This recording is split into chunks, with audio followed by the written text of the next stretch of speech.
I trust you are feeling energized with your caffeine break and your networking break. We are on the last section of the day, and to those who are still streaming in, welcome, grab your seats. We have two more sessions, the best sessions. And the one that's following up is a personal session for me. It's a personal one. And on the panel, we have Dr. Marystella Simiyu. We also have Nora Mbagathi from Katiba Institute, Janet Gbam from Article 19, and Dr. Tabani Moyo from the Media Institute of Southern Africa. So welcome. This panel speaks very closely to me because as a Kenyan, the last 2 years have been really difficult for journalists. And now more than ever, as Kenyans, as young people, we recognize the need to protect our journalists. The previous panel with Ompa and Lisa and Christine and Asafika highlighted that fact. And as I was preparing today, I remembered a remix of a very famous poem about the Holocaust that was shared with me by one of my former colleagues. And it's by Pastor Martin Niemola. And he said, my colleague, that is, said, "First they came for the journalists, but I did not speak because I wasn't a journalist. And then they came for me, but there was no one left to speak out for me. So welcome." Thank you very much. Yeah. Thank you very much, Kirote. And welcome everyone to the second last panel of the day. We are almost there. And I know in the afternoon sometimes energy levels are down, so I'm going to start with a story. And Kirote has sort of preempted my story. So in June 25th this year, we had the anniversary protest in Kenya. This was sort of commemoration, one year commemoration of the deadly protest that happened last year. And Kenyans took to the street to protest bad governance, our decline in human rights record, as well as the high cost of living. And unfortunately, media were caught in the crossfires during these protests. They were attacked by both protesters as well as police. At that time, too, the government instituted a live broadcasting ban. And this meant that, if you're a Kenyan who does not have access to, the live streaming options, you effectively had a media blackout. And this was actually in contempt of a court order. There was also the threat of an internet shutdown that was looming over us. I remember I had to just go online and ensure that my VPN was actually working. But Telegram was actually also restricted, the app. And this also was in violation of a court order. And this really played out in Kenya, but it's a familiar scene that other African countries have experienced, and I have to applaud Kenyans for the resilience that we saw from different stakeholders, because we did push back against this violation of our rights.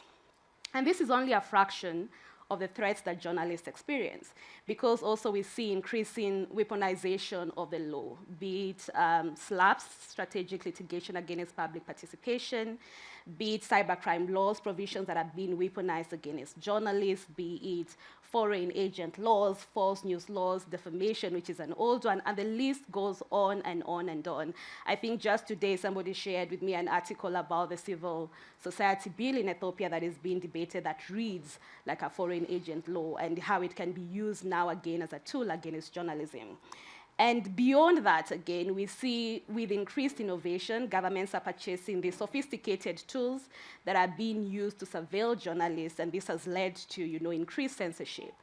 And so what this all shows us from this just small fraction is that really this profession of journalism is increasingly facing threats day and day, and it has harmful effects not only on journalism, but the full gamut of human rights.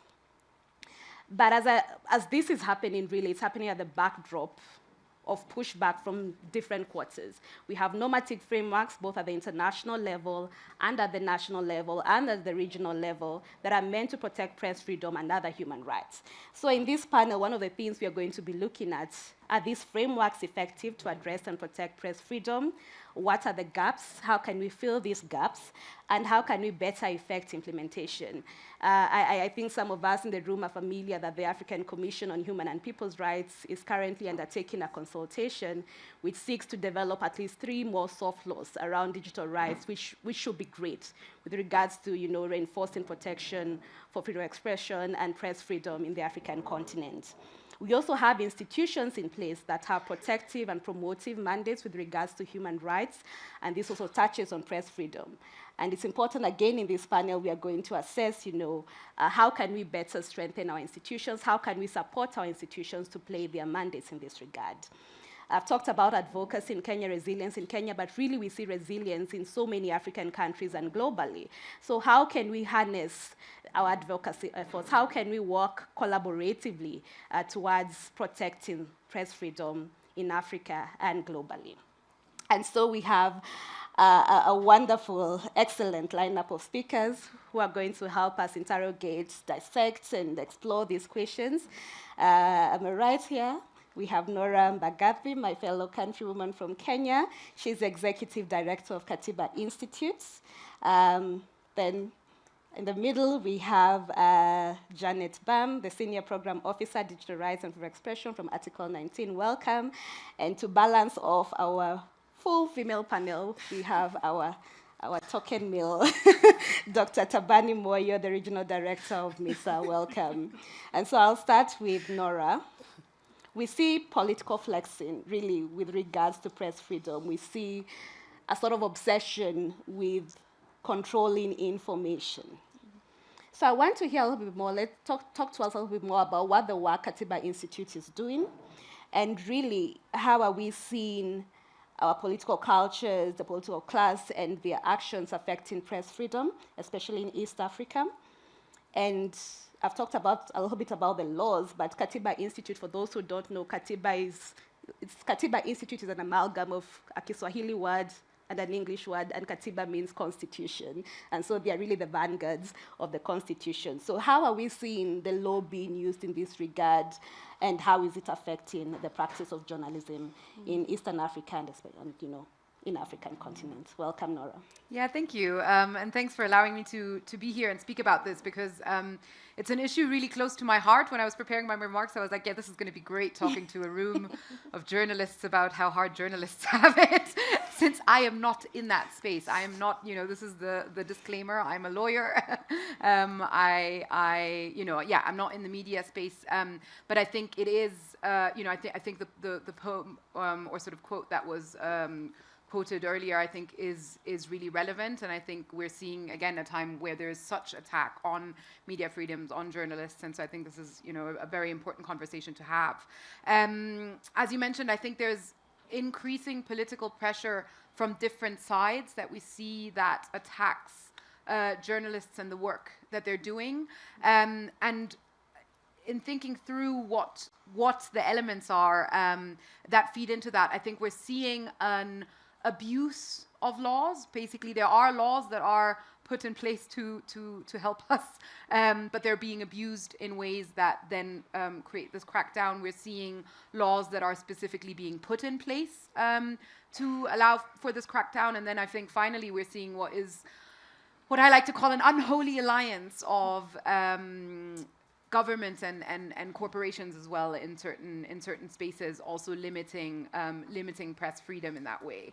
And I will talk a little bit about as you mentioned, the work that Katiba Institute is doing in that space, and some of the cases we have worked on, and some of the challenges and issues we and our clients have faced in that context. But I want to set out a little bit the legal landscape that we're talking about in that context, because as mentioned, I think there are few laws really rooted in colonial legacy, even rooted in that desire for control, that then are now still being applied, still being used in the East African region, but really across the continent. So looking at, and you touched on this, on criminal defamation laws and the ways in which journalists can be harassed that way, licensing and media ownership are big factors there as well. We're looking at newer challenges such as cybercrime laws, the use of internet shutdowns, the flip side of that is lacking regulation, and I know that that will be addressed more in the next panel as well. But sort of lacking moderation versus criminal law suppressing freedom of expression, the use of strategic litigation against public participation, and then also abuse of data protection laws and data privacy laws to again limit what can be said. All this sounds and feels really depressing. It's not, we do see positive developments as well. We're seeing a rise of access to information laws and the use of access to information tools. At KI, we've worked very closely with on helping develop the access to information framework in Kenya, and also training now at the county level and civic level on how to use access to information laws and make access to information requests. We've seen 2017, Kenya, for example, the courts have struck down criminal defamation laws, but then again, we're seeing them reappear in other formats. So it's not all terrible, but it is a challenging environment legally, I would say. So speaking then more specifically, and I want to be really specific about some of the examples of the cases that we have done in that space, which is, I think, when it was really interesting to listen to the conversations and the presentations that had been happening here today, and when we're talking tech, and it was interesting to hear how the word big tech, that big had been dropped. We're often sort of immediately thinking about, the Googles, the Metas, the sort of digital platforms, right? But tech goes broader than that, and I think there is an element to which we're slightly losing sight sometimes of some of the more traditional tech giants, such as our telecommunications companies. And so I do want to reference the case of Safaricom here and what happened with that tech giant in East Africa, in Kenya, when late last year an article was published in the Daily Nation calling out certain tools and mechanisms through which there was surveillance measures essentially being put in place through the Safaricom network. Following that publication, not only did Safaricom file a complaint to the Media Council of Kenya against the newspaper that published that, but also a journalist went ahead, his name is Robert, filed an access to information request asking for more information on the data, basically saying, as citizens, what kind of data have you collected from us? What are we? And the access to information request was not complied with. He went to the Ombudsman, the Commission on Administrative Justice. The Commission on Administrative Justice ruled that Safaricom should publicize what the information he had requested. And so he was sued by Safaricom, who sued him in civil court, basically seeking damages as well, seeking this was going to cost him. The representation, of course, in the court was going to cost him. So even thinking about that, the fact that he went and sought what has been deemed public interest information by the Commission of Administrative Justice, and Safaricom has appealed that, so we're waiting to see how that appeal goes. But he went and sought that information, and now he is the person being sued. Again, similarly, the Daily Nation published that information. They're the ones now being sued. So as KI, we're representing Robert in his civil claim, and I think that's again another crucial thing in terms of the cost that comes with these slap cases, right? The cost that comes, as KI, we're able to represent pro bono, luckily, but if he had to go to a private law firm, that might not have been the same thing. And there are many journalists facing that, and few, I think, institutions that are able to provide those kind of services. So I think that's really something we need to think about. Similarly, I think the question of funding came up a lot in the conversations today, and I think and specifically we had talked about the funding also coming from the corporations, right? The digital corporations in the space. And I think that can be a very positive thing, but I think we also need to be careful in, we currently are in court as well, and I know Mercy Mutemi is going to speak on a later panel, also speak more to this, I'm sure, and the great work she's done there. But we are in court about sort of insufficient content moderation on social media platforms, specifically Meta. And when we first did the investigation into these issues and first kind of did the research on the experts that we wanted to work with, a number of people came back and said, yes, this is a really important issue. Yes, you should go to court on this. No, we will not be an expert because, in fact, that would be a conflict of interest in terms of some of the funding we're receiving. I'm not saying, I don't think Meta stood there and said, you cannot act as an expert in this. But I think it's a dynamic that we need to think about in terms of the funding space. And again, it's another challenge when we're talking about accountability. I know I've gone on for quite a bit, so I'm gonna keep it at that, and then hopefully there'll be a chance to talk more later. No, thank you for that. But you've at least touched on, maybe we can say that I believe you're trying to get some jurisprudence around SLAP litigation. Have we seen that beyond South Africa? Can you speak a little bit more about that and how, such jurisprudence is important for the protection of journalists against SLAPs? Yeah, I think so. We have seen it, I think, across the continent. We've seen it really across the world, unfortunately, the SLAPs. And I think there's an interesting piece, though, here, especially on the continent, is the criminal element as well. When we're talking SLAPs in Europe and in the US, frequently it's the kind of big corporations coming after people in civil ways, right? I think when here on the continent, we're also again seeing that kind of criminal harassment of journalists and activists. So I think that's a special element that needs to be paid attention to. There are obviously attempts to get legislation in place to protect against SLAP, but I think exactly like you say, the jurisprudence, both in defending SLAPs, but also really countering them in terms of not allowing them to arise in that way in the first place. Because again, the cost that is associated with defending a SLAP, the cost that is associated with, the time, the harassment, the things that people go through when they face these SLAPs.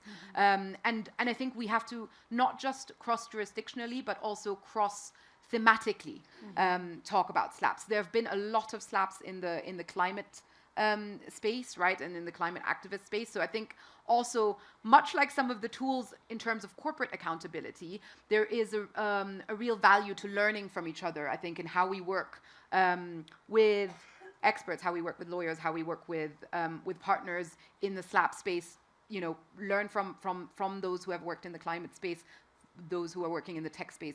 I think there's a need to come together there as well. Okay. Thank you very much, Nora, for that. I'll come to you, Dr. Tabani. MISA has a long reputation, just generally around activism around human rights and working with journalists. And I'd like, possibly you could talk a little bit about the work you're doing with regards to the safety of journalists online. What are the experiences you're hearing? What interventions have been there? And, what more do you think we can do as stakeholders in the space?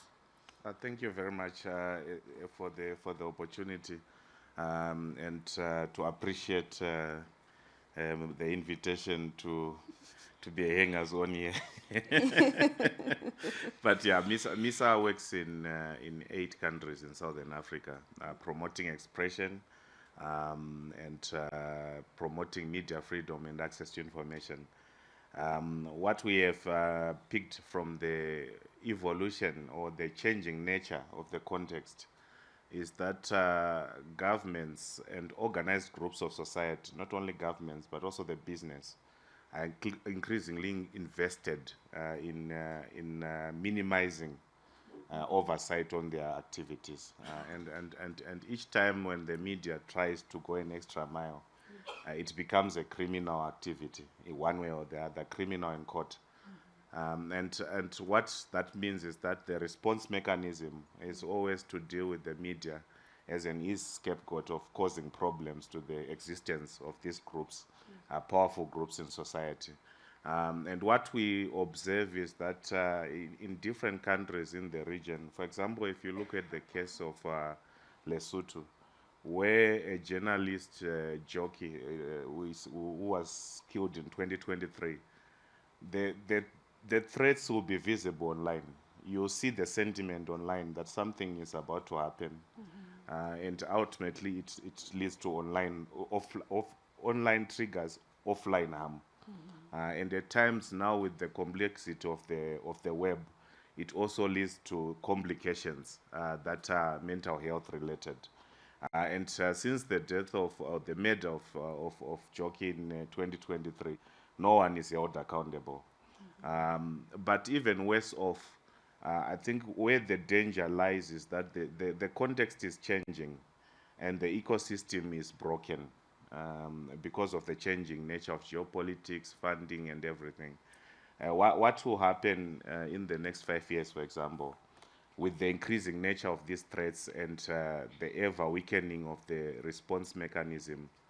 And in that regard, I think it is key to stimulate a focused, localized agenda towards collaboration, where there is also need to strengthen the local small players on the ground, because context is everything. I'll give you an example. There was a case in country X, X in Southern Africa, and then this journalist is using a drone because of the evolving nature of technology. He's using a drone to film traffic, but his drone loses power, and by its nature, you lose control of the remote because it wants to safe land. Then it safe lands in an Islamic training institution. He goes to the institution because you can see on the remote where it landed. He goes there to pick it. The principal of the institution instructs that, no, pick the drone, send it to the police. It's wired to the police, and he's told, no, it's now at the police. He's arriving at the police and introducing himself. I'm following my drone. I am told it's now here. There are 3 people seated who are looking like civilians, but one is from military intelligence, the other is police intelligence, and the other one a police officer. They are already profiling him. So in the process of profiling him, the guy from military intelligence says, is your drone licensed to fly in this country? He says, no, I bought it online, so and so. No, where is the license? When he's in the process of answering the military intelligence, the Secret Service of Police says, but you work for Voice of America. You're a journalist. So the whole complex became a web of protruding factors that were militating against this journalist. In terms of our safety response mechanisms as an organization, we had trained media lawyers network, lawyers who respond to media violations. But when we contacted for attention, they said, this is not a human rights issue. Look for a good criminal lawyer. And now to go and, and disentangle this journalist from multiple charges that are emerging from this act of using technology to do journalism, we had to go an extra mile. But the pressure is coming from various stakeholders who are not appreciating that we are now beyond the law only. But we also need to sweat political capital to engage those behind the scenes, the military intelligence, politicians, everyone. But the international system and the stakeholders are saying, issue a statement. This thing requires a statement to safeguard this journalist.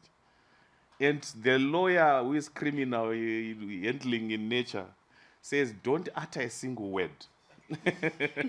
So this is an evolving issue, and it requires a new form of collaboration. But beyond that, it also requires the third element, which is solidarity, because of the nature of geopolitics, which is now inward-looking. With time in the next 5 years or so, when research really is rooted on the impact of global cuts on support of journalism, or public good journalism, we will then know the depth of how exposed the media is towards its existence. And when that happens, solidarity will be the last thing at the back of everyone as we all retreat into survival mode. So what type of a new form of solidarity do you want to see to protect journalism? From online threats that will also culminate in physical threats that are threatening journalists. There are many cases that I can profile, but for now, let me leave it here. Thank you. No, it was a very good it was a very good case, actually, because it shows the intricacies, of working in this space such that you think you're doing something, in your ordinary day-to-day work, and suddenly you've got yourself in conflict with the law. And you've brought in the issue of the difficulty of providing such help given our current funding crisis. So how is MISA navigating this to ensure that you can still provide and engage journalists and assist despite the very difficult operating environment that we are currently in? Yeah, that's a difficult question for everyone. But yes, you can appreciate that the changes in the environment require that you use less to achieve more. So unfortunately, the media support for defending journalists is lesser and lesser. Under normal circumstances, we wouldn't struggle to step in to assist a journalist. But I think in the past year, with almost 30-something cases that I've handled, we have handled them to negotiate so that they do not take the general approach that we used to say, no, let's challenge this.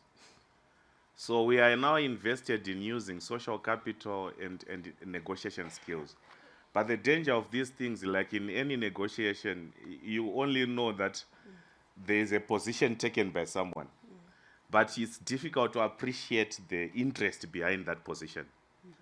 So to unravel the interest to give effect to the speed that is required in a negotiation is quite a difficult engagement. So what we are doing is actually utilizing the limited resources we have to minimize the cost of a journalist either spending a night in jail or going to jail, or minimizing harm. We used to have a mechanism where we say MISA is a first aid institute. When a journalist is under attack, we remove them from danger and activate support mechanisms from our continental and global partners.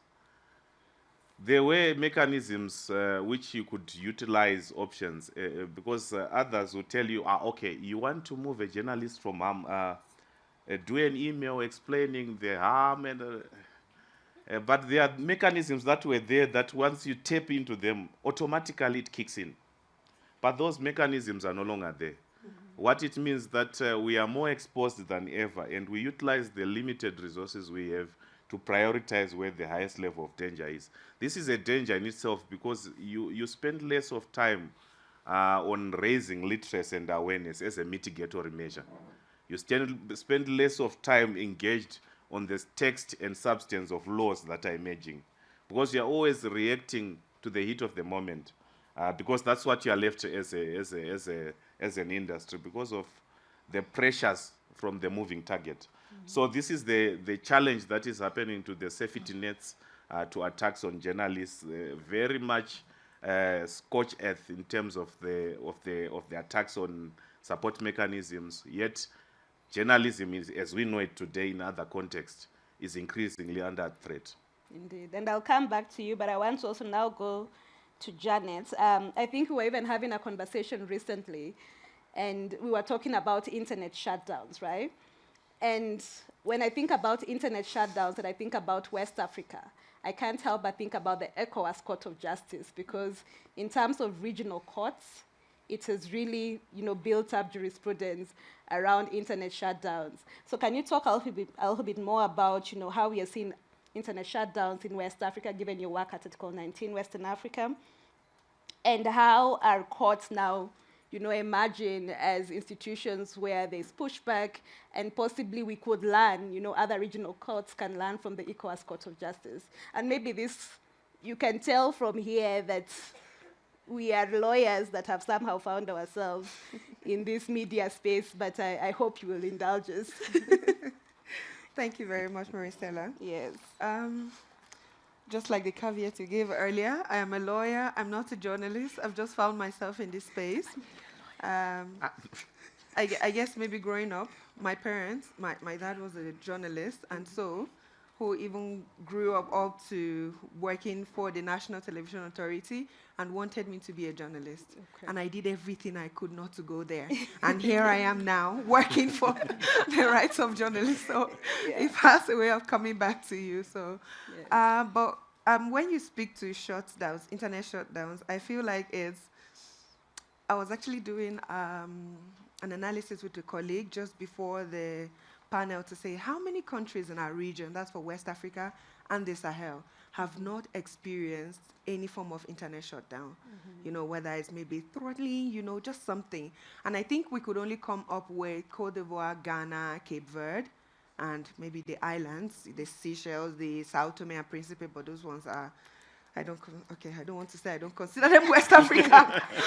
But if there is anyone maybe with the fact checkers to help us fact check really, of almost the 15, 16 countries in the Sahel, most of them have experienced one form of internet shutdown or the other. So I feel like the response of the ECOWAS court is as of necessity. It's something that was going on. I know with the case with Togo, there was a decision. And then recently, I think about 3 weeks ago, the case with Senegal. And we're all witness to the Senegal elections last year, but also Senegal is quite notorious for that, you know. That was the second time that, you know, you would have such an instance where there was internet shutdown in a situation that would have been, where there would have been more proactive disclosure of information at such a time, and then you shut down the necessary tools that people would use to get some of the information. So if you'd ask me what the ECOWAS court is doing, I think it's as a matter of necessity to set the jurisprudence that is necessary for us to hold states accountable, but also as an instrument for advocates and for all the efforts that we will be doing as civil society to have a document and to have rules and precedents to go by, to follow, to show that, you know, within the countries and within our the West African context, that at least we have a court that is strong. And I always laugh because I remember, and I was telling, I think it was you, that during my time studying in Pretoria, we had an assignment where we were asked to set up a framework for reviving the SADC, that's the Southern Africa Development, you know, Commission. And I was asking, what can, you know, normal students do? Because even within West Africa, you can see what's happening within the Sahel, with so many countries already leaving the ECOWAS and trying to, you know, form sort of independent systems away from the ECOWAS. And I'm actually excited that you're using ECOWAS as an example of a framework that, you know, is working. But I think it's also now to speak a little bit to our contributions as Article 19 in all of these efforts. And maybe just to take us just a little bit back to speak more on Article 19 as an organization. We work to defend freedom of expression, and we work in almost all the continents of the world. And for Africa, we have offices in Nairobi, covering for that's for East Africa and maybe a bit of Southern Africa, and our office covers for West Africa, and we also have an office for North Africa and the Middle East. And but all of the work that we do is to strengthen legal frameworks, but also, you know, be involved directly in ensuring that legal frameworks that you know, come up on human rights standards, are backed by human rights standards. And so for us, it's if through research we're working with maybe as amicus working in the courts to ensure that the activists who have taken cases to court have the right research and the right legal arguments to back up all of the work that they are doing. And it could also be working directly with journalists to build their capacity on all the different tools that they need to, you know, safeguard themselves in some of these issues, and even as far as providing direct financial support to journalists in some of these cases.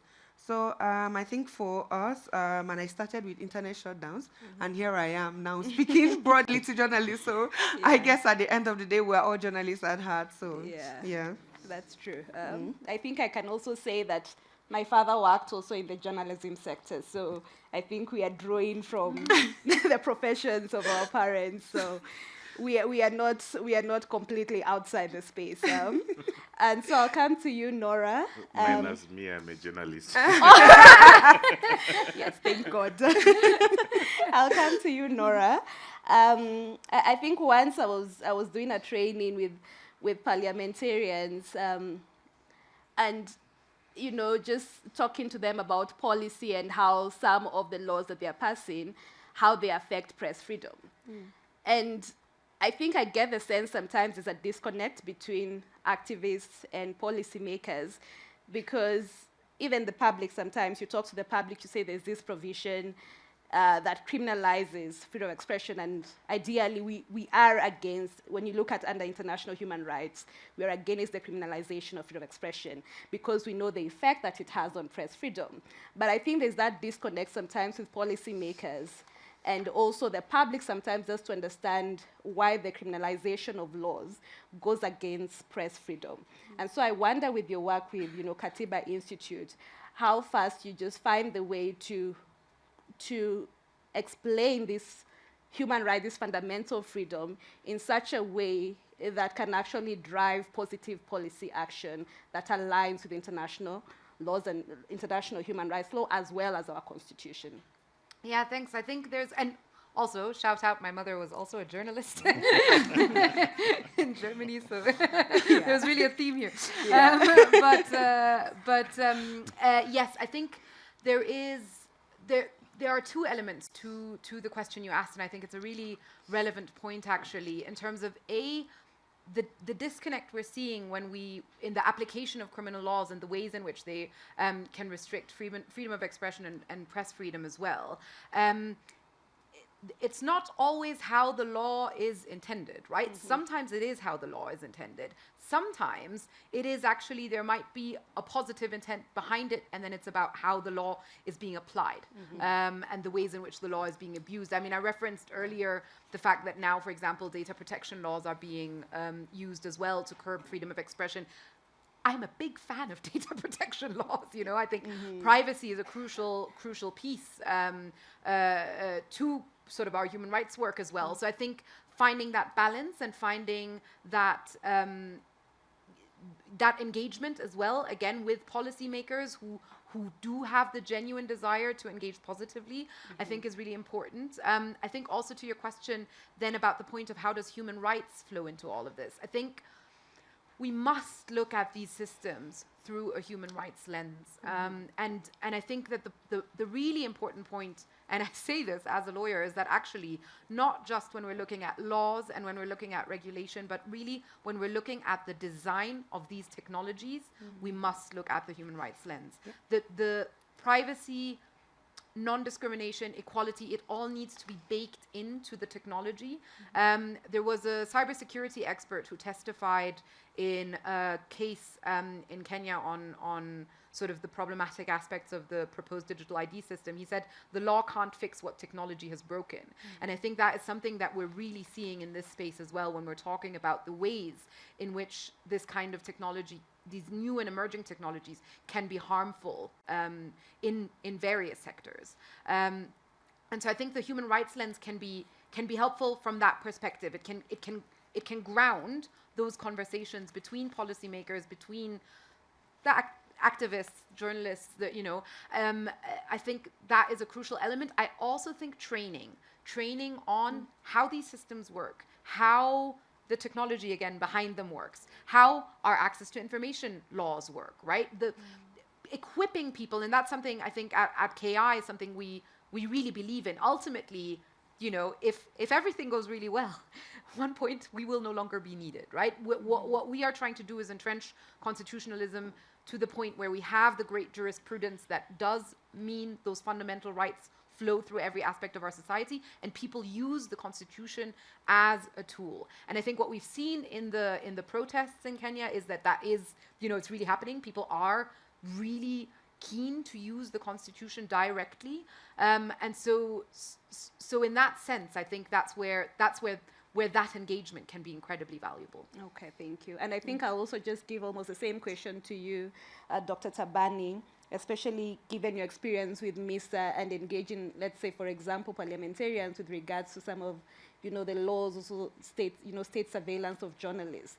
When you feel that there's that disconnect, where you feel that there's no real interest in protecting press freedom, how do you engage in such context? How have you navigated that space? Yeah, I just like the panel's title, that is press freedom and political power contests. Yes. So this is the context in which the law is coming into effect. The more we try to perform the checks and balances on society, the more you become a menace to power, but also equally to the elite groups in society. And we have seen this across the region. Just before I came here, I was handling a case actually, wherein one of a small media institution got a team of 10 high-level security forces representatives storming into the newsroom to say, no, we understand you are about to violate the Cyber and Data Protection Act. How do you, are you a Sangoma? Or who are you? How do you understand that something Like is crystal about? ball, yes. Yeah, so there is that interesting convergence in terms of politicians in parliament.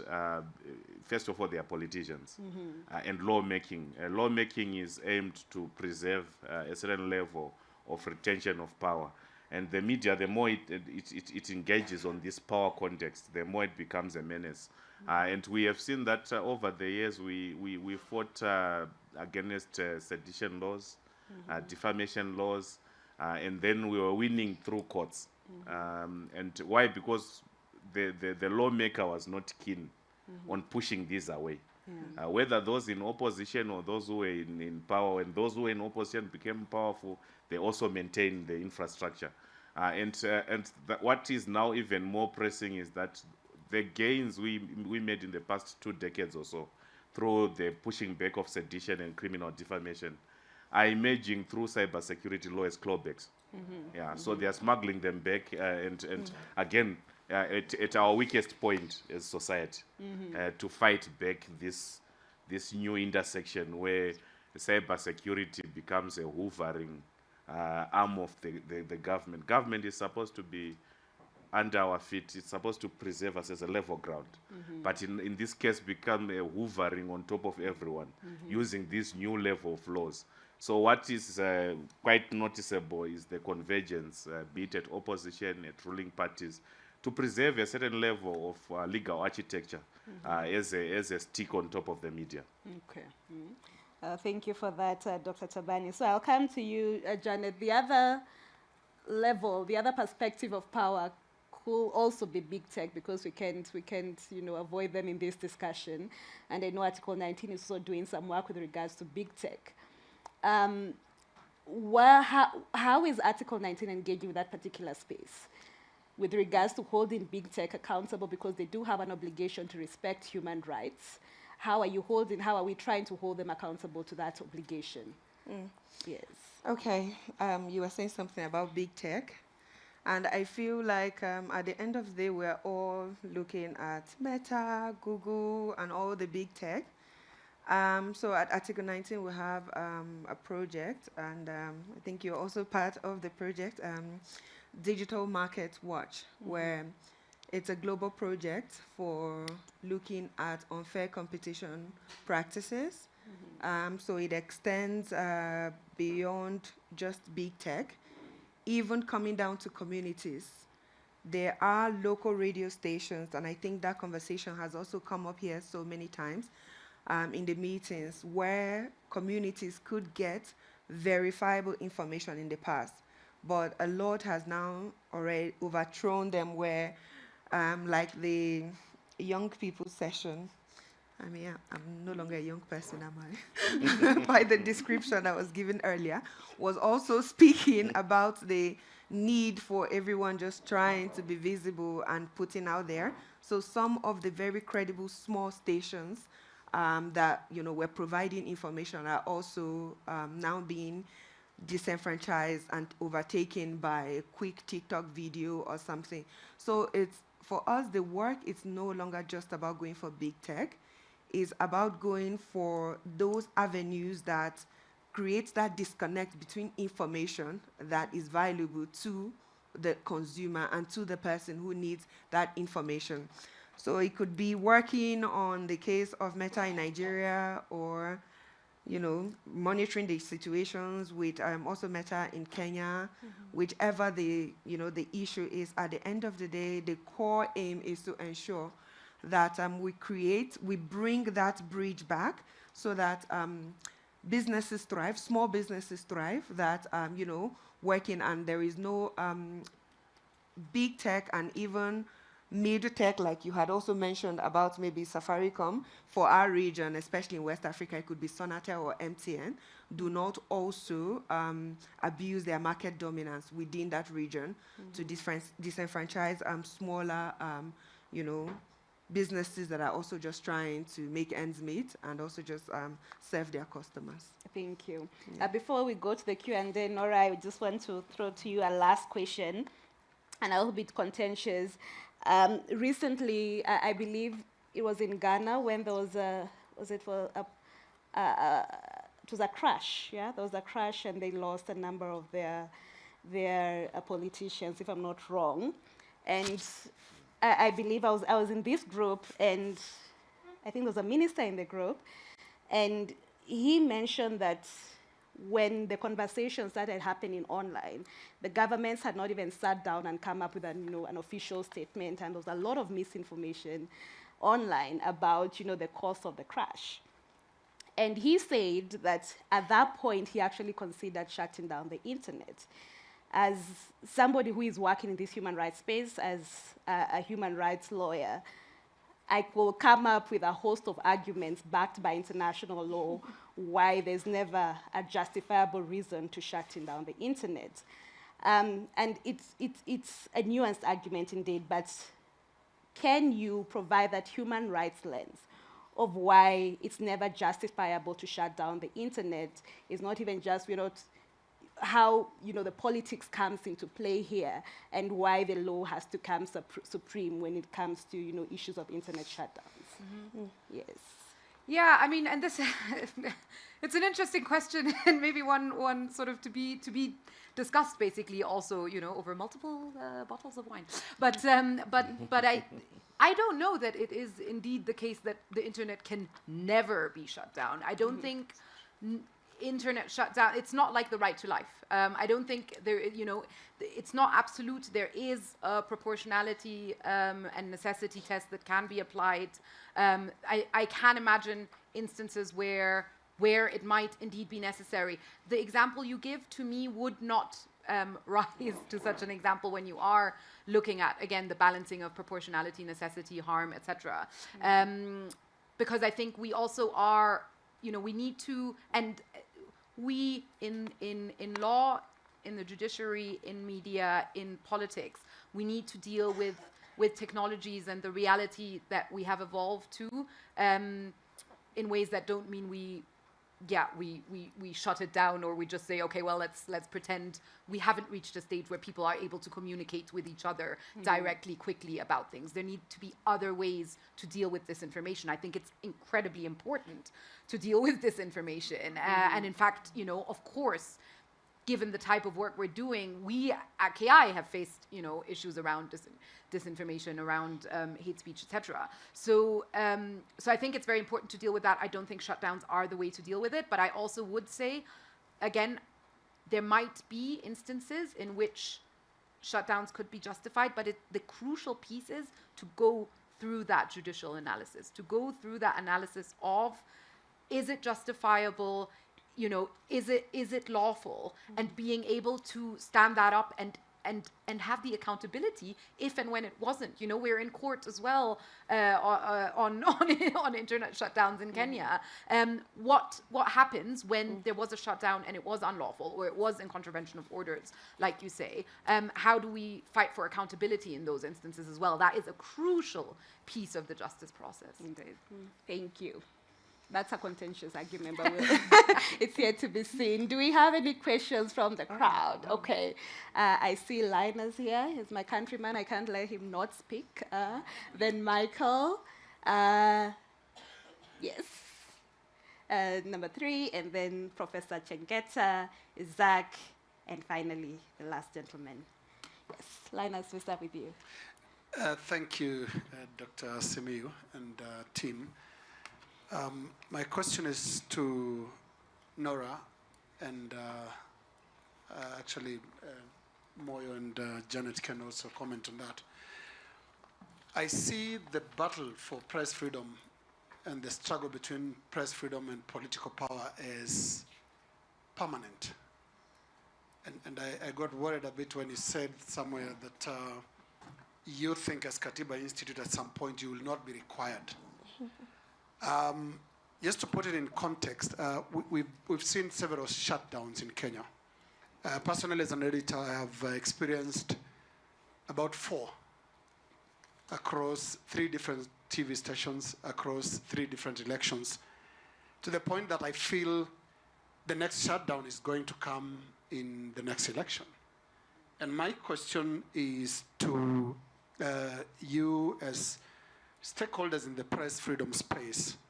How do we build resilience first, and 2, more predictable ways of pushing back so that every shutdown is not an emergency?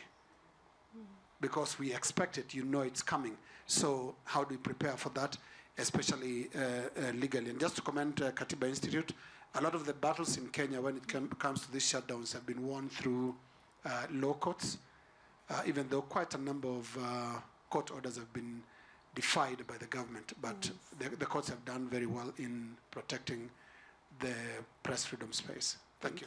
Thank you. Michael? Thank you very much. I think one layer that seems to not get the attention it deserves is the role of mobile operators and telecommunication companies, because internet shutdowns don't just happen. They are enforced and enabled by those people who run the infrastructure, which is the mobile operators, often in Africa. Many of them are South African owned. And I imagine, as a former regulator, is that they get threatened with the loss of a license if they don't comply with an internet shutdown. But obviously that part of the law is also something that needs to be investigated. I mean, what is the telecom setup if the government says to the telecoms regulator, you know, if you don't comply, I would imagine this is how it works, but you can correct me if I'm wrong, you will lose your license. So is it ever been that a mobile operator or telecommunications has refused to do it? Because if you look at the UN, I think it's on business and human rights and the role of business, we need to start looking at these telecommunication companies that are making this happen. They are saying in a country like South Africa, okay, we respect human rights, but in other countries in Africa, to quote Groucho Marx, if you don't like my principles, well, I've got others. And it's, you know, it's just quite disconcerting to see, I can just speak on South African-owned telecoms companies, and not just them, who are enabling internet shutdowns by switching off the internet. And I just want if the panel could comment on that. Thank you. Thank you so much. In Kim here, I think Michael literally took that question off my lips. I think that the telecommunication companies, they have a role to play here. There is a responsibility to the 3-part test that you spoke about. They can ask, is this lawful? Is it necessary? Is it proportionate? So I think that we have to ask ourselves, at what point do we bring the telcos into conversations like this? And how do we also hold their feet to the fire? Indeed. Thank you. Prof? Thank you very much to all the panelists. My question, I have to apologize, comes again, I think, almost from the side of the government. I'm not though with the government. My first question is really to all the panelists. Of course, on the title of the conversation today, Battle for Press Freedom. I wondered, in the digital age that we are in today, where every camera phone that has got access to internet is a potential newsroom, unfortunately an unregulated one, would you consider that perhaps it's not necessarily, at least in this age, only a battle for press freedom, but sometimes a battle for freedom from press, especially from the responsibilities of a government in a volatile situation? And that particular question, I also link it to Nora's consideration to say, can we always say there are no circumstances, even so, from a point of human rights law protection, where it may be necessary for a government out of its responsibilities to act in this way? The second question that I have is for Dr. Tabani Moyo. Thank you so much for your presentation. I really resonated with some of the approaches that you have mentioned, in particular, approaching with negotiation. And I just needed further clarification from you when you say there's always this case of press freedom versus political power contest. I wonder, do you consider that this is always the case of press freedom versus political power contest, or there are actually really equally legitimate reasons for a government where it may, for example, have restrictions lawfully in certain circumstances? That is not necessarily always a contest of saying who has power to do something, but maybe there are other balancing reasons why press freedom may have to be limited in certain circumstances. My last question is for Janet. I just wondered, when you were talking about the question of press holding big tech accountable, in this digital age, again, emerging technologies, artificial intelligence, where big tech, really most of them own these platforms that more fully are responsible for actually mass media now at a very lightning speed. Do you separate these two, as to say the press holding the big tech, when actually big tech is the one now that almost like is platforming everything? I wondered how, if there are any perhaps problems around accountability issues in that regard. Thank you. Thank you. Isaac? If one accepts that access to the internet is a basic right, how can you ever argue that you can just switch off the internet in the whole country? If there's a big crash on a highway in Johannesburg, will you close all the roads in South Africa? Or are you just going to deal with a particular issue if it is from an international rights-based perspective? I don't think you can ever argue that this internet must be switched off, because it is my right to use the internet. Isaac coming out very strongly on that, finally. Thank you, moderator. I just wanted to find out from the panelists whether you are organizing your interventions along safety mechanisms, and of course to hear of any experiences in terms of how your interventions can be seen from a safety mechanism structure. Then also I didn't hear any of you talk of the international instruments that are available for use in protecting journalists. The UN Action Plan on Safety of Journalists, is this relevant in the context of Africa? How have you applied this? And also to hear on how you are monitoring safety violations online. There seems to be a huge gap in terms of our understanding and interpretation of what journalistic violations are online, resulting, I think, in us missing some issues that we need to take note of. And by way of a comment, I think it's important that we maintain robust monitoring and documentation of violations of journalistic rights. The West Africa case, the Gambia case of Deida Idara, I think is instructive in that after so many years, the case against those who murdered him was finalized and some were arrested. So for me, it's important that I think we still maintain robust monitoring and documentation of violations against the journalist. Thank you. Thank you. I think I'll start. Nora, do you want to go first? Yes, just on a couple of points. So on the question about how we can build resilience and more predictable ways, I think that's a really, actually, as we go into the elections in multiple countries, a really important question, because I agree we're due to see more shutdowns. I think one interesting element is that the shutdowns already are, they're becoming less effective, right? We are seeing alternative mechanisms of how people are spreading information anyway. The shutdowns aren't working. So that might eventually render them unnecessary. but I really am interested in those conversations about how can we act in more predictable and preventative ways as well. The day we went to court in Kenya over the most recent media blackout was the one day where KI had to file 2 emergent petitions in one day on the barricading of sort of the central business district on a day of protests, and that media blackout. It was an insane day. I would like to not repeat it. So, in terms of what measures can we do to sort of prevent that from the beginning, I think that is something that we need to talk to different stakeholders about as well. I think, the judiciary, as you say, has been an amazing actor in sort of protecting our rights, but it is reactive. So how can we be preventative in that space? On the role of telecommunications companies, just briefly as well, I think, yes, now is the time to involve them in this, both in terms of their role in internet shutdowns. And I think it's partly indeed the licensing and the threats that they face. And they have, in some instances, come out. There was a proposed law in Kenya where basically the government wanted to, I'm not going to go into the details of the technologies because it's quite complex, but essentially wanted to kind of tap into the telecommunications systems, and they resisted that, and they actually went to court. It was unusual allies went to court over that. That being said, again, I think sometimes there is that unholy alliance where that interest is shared, and part of what was highlighted, for example, in the Daily Nation article on Safaricom was the ways in which government and government security agencies and telecommunications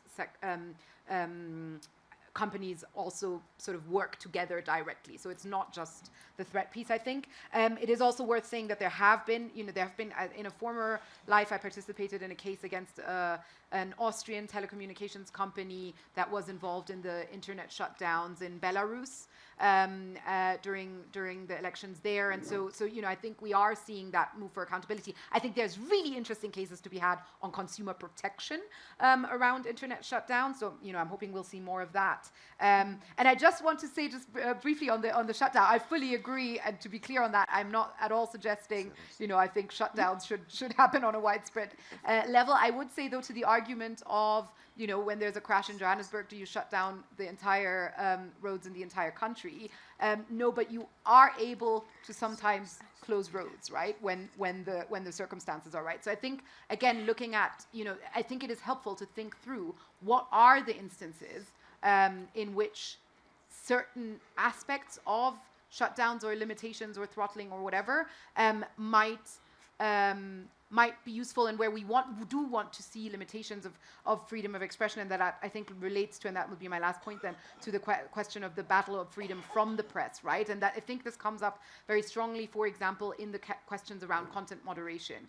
And, on one hand, we're seeing, yes, harmful content is being pushed out actively, and that is an issue. But we're also seeing that there are safety mechanisms that were applied in certain jurisdictions. We see the safety mechanisms that were applied in the US, for example, around certain viral information spreading that are not being applied in the context of Ethiopia, that are not being applied in the context of Kenya. And so I think that those limitations are something to talk about. Thank you, Nora. I hope those are also your last words, your final words. Yeah. Thank you. We have actually run out of time. Janet. Okay, so I think I'll just speak, what's his name, your brother from Kenya? Linus.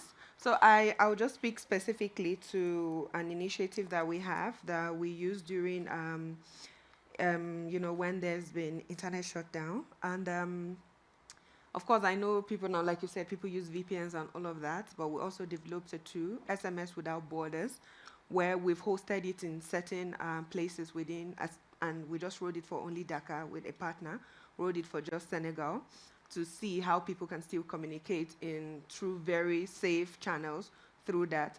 Luckily, we've not had a need to test it again because there's been no internet shutdown again. So hopefully, if that happens again, and you can never really put that past governments in Africa, and we may have a solution that will work for activists who are in the field working and also reporting on this.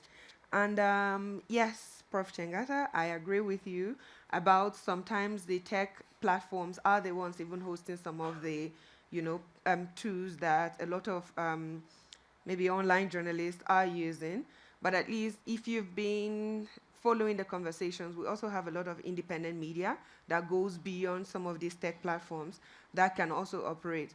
But in instances, and you mentioned moderation briefly, we don't have time, so I don't even know how to speak to the content moderation bit of information, but we're also seeing that companies like Meta are already rolling back, on independent fact-checking and all of that on their platforms. So hopefully that's something that we could also look further in to say, how do we create this level of unbiasedness through moderation of content online, especially when it benefits some of these issues that are of great concern to these big platforms. And yeah, I think, yes, for international conventions and instruments, I know you mentioned something, and I know that there are so many, but as the product of the Center for Human Rights, I'm always trying to promote the African Union's mechanisms and, the African Union human rights system. So I feel that, of course, we can tap into the international documents, but there's also provisions on the continent with the AU that we can go. In fact, it was when I was researching today that I discovered that we even have resolution on internet shutdowns too on the continent. And there are so many more. And Guy is here. He's one of those who is working, actively to promote legal frameworks across different topics on the continent, from data privacy to information integrity and all of that. So maybe you can have a conversation with him also to see ways that you can find synergies. So yeah, thank you. And finally, Dr. Tabani. No, thanks very much. On the mobile networks, I think you are very correct, and we have used that as leverage for the cases in Eswatini, Mozambique, DRC, minus Zimbabwe, in challenging in court, because we want paper trail. So we wrote to the mobile networks in these countries to say, were you forced? So when they are responding, we use it as file to win cases. Then we deal with issues of limitations to press freedom. The press freedom is justifiable limitations, like you can't promote hatred, isms, and so forth. But it's a battle for contest of power when, for example, an editor in Zimbabwe, Faith Saba, writes a comment, a satire, and you are arrested over that. You spent 2 days in prison for that. Or a journalist in Azori Gwanda who disappeared in 2017, up to now never found in Tanzania. Ibrahim Brako in Mozambique 2020, up to now, simply for checks and balances on society. Performing journalism, that's why we say it's not a crime. So in our context, there must be justifiable limitations, and of which there are challenges. There are professional remedies, like press councils will be battling with daily to escalate the issues of ethics. I agree with Isaac that internet is now a public good. The revised principle on access to information and freedom of expression, the declaration of the CHPR, internet is now a human right. Then the issue of Rashwit safety mechanism, UN action plan, it is actually a challenge. We are pushing that it is domesticated into the various member states' laws. In terms of mechanisms, in terms of interventions, cases like Lesotho, before 2021, a general walk into a newsroom, fire open, just shoot to a journalist and is dead, and he lives. The case of Mtungamili and the others who were had to be hospitalized. And the cases of Zambia, Zimbabwe, we go up to 420 cases of police-induced attacks. So we then started engaging police force and security services across the region. Now we have police media action plans. And in Lesotho, in the 2020 elections, the 2021 election, there was zero violation by police. Same with Zimbabwe. Same with, now we are engaged with Malawi, where we have just signed a pledge to uphold highest ethical considerations in covering the elections. So these are some of the mechanisms. In terms of documentation, we do actually annually have a state of press freedom report in Southern Africa. Have to end our panel now. That's fine. That's fine. Thank you very much, Kirote. Sorry for going over time, but I think we can say thank you to our wonderful panel and possibly leave with food for thought. I know Isaac said it and Nora mentioned our Declaration on Principles of Freedom of Expression and our Guidelines on Access to Information. The wording says, States should refrain from implementing internet shutdowns, and then there's a lot of words, and then it says, unless it aligns with international human rights laws and standards. And I think now food for thought is whether we need stronger languages, whether that provision should be there, is it time for a change, or as Nora indicated, is it that we need to meet that three-part test? So food for thought. Kirote, over to you. Thank you very much, and a round of applause for the panelists.